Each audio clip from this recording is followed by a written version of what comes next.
10 décembre. Aujourd'hui, Jack Portaport a disparu de sa chambre d'hôpital.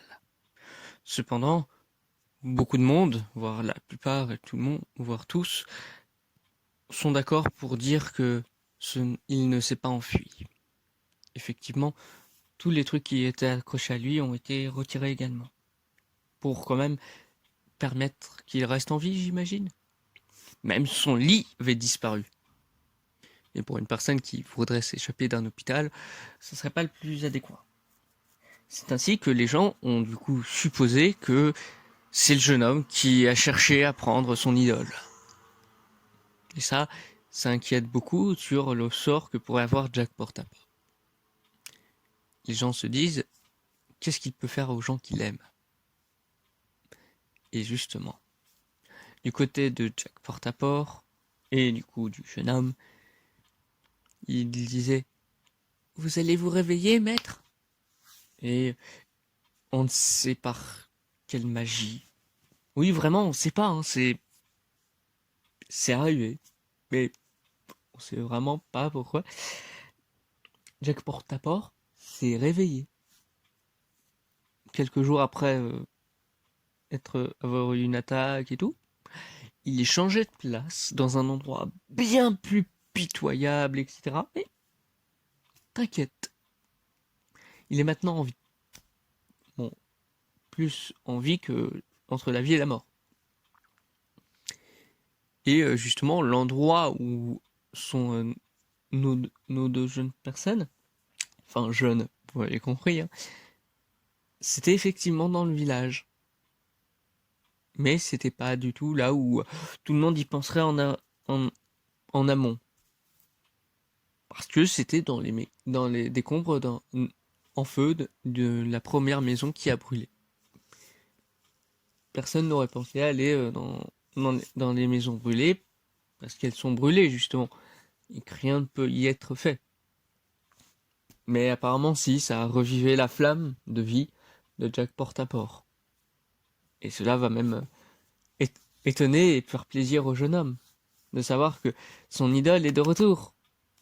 Et ça, c'est une chose qui le fait sauter partout, il est très content, et il veut savoir ce qu'est le prochain plan. Et Jack Portaport lui demande, mais quel plan, mon Dieu? Mais j'ai tué tous les policiers et tout. Jack Portaport était stupéfait, il n'avait pas les mots. Jusqu'au moment où, justement, de nouveaux policiers commençaient à venir. Et du coup, en même temps, arrivaient pendant que les villageois et leur racontait la situation. Jack Portaport a disparu, un jeune insaisissable l'a peut-être kidnappé ou autre, mais ils leur demanderont si c'était pas plutôt l'inverse.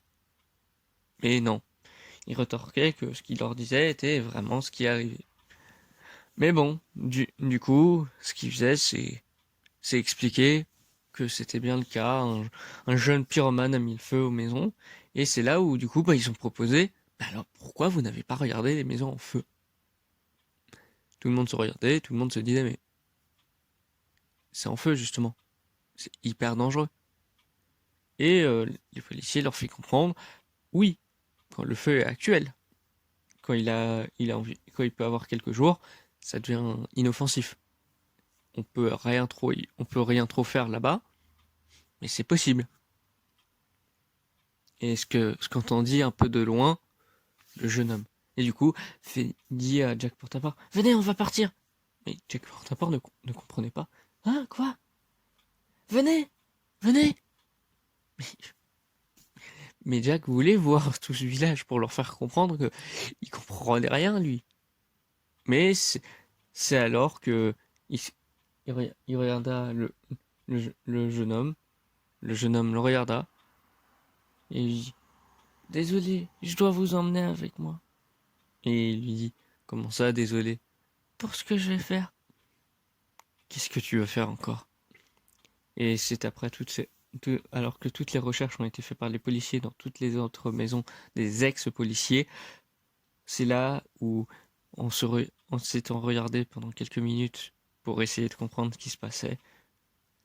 Le jeune homme tapa les 12 coups de minuit en même temps que la cloche de l'église, et Jack Portaport s'écroula.